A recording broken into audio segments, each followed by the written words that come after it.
My name is Casey Lucier. I'm an investigative counsel for the House Select Committee to investigate the January 6th attack on the United States Capitol.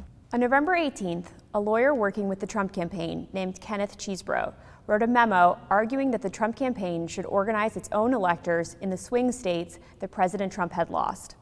The Select Committee received testimony that those close to President Trump began planning to organize fake electors for Trump in states that Biden won in the weeks after the election. Who do you remember being involved in those early discussions around the Thanksgiving time regarding having alternate electors meet? Mr. Giuliani, several of Mr. Giuliani's associates, Mr. Meadows,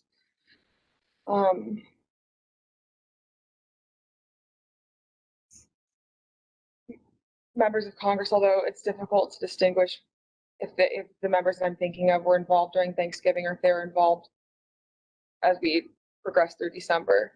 At the president's direct request, the RNC assisted the campaign in coordinating this effort. What did the president say when he called you? Essentially, he turned the call over to Mr. Eastman, who then proceeded to talk about the importance of the RNC helping the campaign gather these contingent electors in case any of the legal challenges that were ongoing changed the result of any of the states. I think more just helping them reach out and assemble them. But my understanding is the campaign did take the lead, and we just were helping them in that role. As President Trump and his supporters continued to lose lawsuits, some campaign lawyers became convinced that convening electors in states that Trump lost was no longer appropriate. At that point, I had Josh Finley email Mr. Chesbro politely to say, this is your task. You are responsible for the Electoral College issues moving forward. And this was my way of taking that responsibility to zero. The committee learned the White House counsel's office also felt the plan was potentially illegal. And now, after what we've told you today about the Select Committee's investigation about the conclusion of the professional lawyers on the campaign staff, Justin Clark, Matt Morgan, and Josh Finley, about their unwillingness to participate in the convening of these electors, how does that contribute to your understanding of these issues? I'm angry. I'm angry because I think in a sense, no one really cared if people were potentially putting themselves in jeopardy.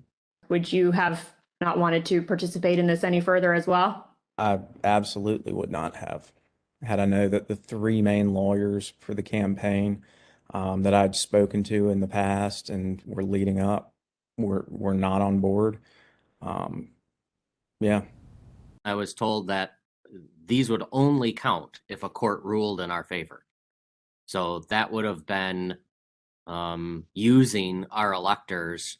It would have been using our electors in ways that we weren't told about, and we wouldn't have supported.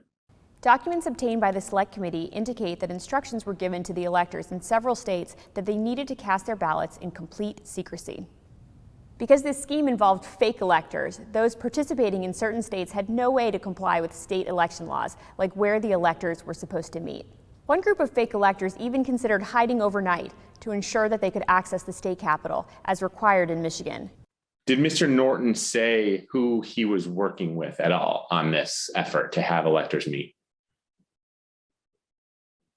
He said he was working with the president's campaign. He told me that the Michigan Republican electors were planning to meet in the Capitol and hide overnight so that they could fulfill the role of casting their vote per law in the Michigan chambers.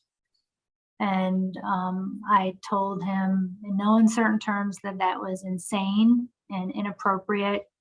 In one state, the fake electors even asked for a promise that the campaign would pay their legal fees if they got sued or charged with a crime. Ultimately, fake electors did meet on December 14th, 2020 in Arizona, Georgia, Michigan, Pennsylvania, New Mexico, Nevada, and Wisconsin. At the request of the Trump campaign, the electors from these battleground states signed documents falsely asserting that they were the, quote, duly elected electors from their state, and submitted them to the National Archives and to Vice President Pence in his capacity as President of the Senate. Here is what some of the fake elector certificates look like as compared to the real ones. But these ballots had no legal effect. In an email produced to the Select Committee, Dr. Eastman told a Trump campaign representative that it did not matter that the electors had not been approved by a state authority. Quote, the fact that we have multiple slates of electors demonstrates the uncertainty of either. That should be enough. He urged that Pence act boldly and be challenged. Documents produced to the Select Committee show that the Trump campaign took steps to ensure that the physical copies of the fake electors' electoral votes from 2 states were delivered to Washington for January 6th. Text messages exchanged between Republican Party officials in Wisconsin show that on January 4th, the Trump campaign asked for someone to fly their fake electors' documents to Washington. A staffer for Wisconsin Senator Ron Johnson texted a staffer for Vice President Pence just minutes before the beginning of the joint session. This staffer stated that Senator Johnson wished to hand-deliver to the vice president the fake electors' votes from Michigan and Wisconsin.